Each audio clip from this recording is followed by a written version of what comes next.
Lincoln. En verdad quiero una de esas bolitas de macarrones con queso, pero Lincoln podría enojarse. Pero claro, ver a Lincoln enojado es divertido. Eso les enseñará.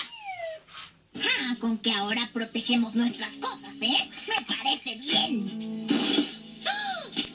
¿Uno de los brownies deliciosos de papá? Espera, creo que Luan lo había pedido. Bueno, no le molestará que muerda una esquina, solo un poquito. Prepárense para la pelea. Si Luan empezó a proteger su comida, yo también puedo jugar ese juego.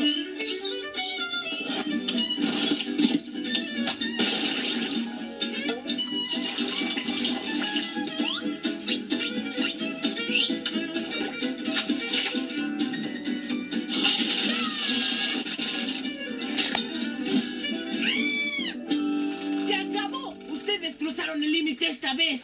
Creo que la línea se cruzó cuando esto pasó, hermano. ¡O esto!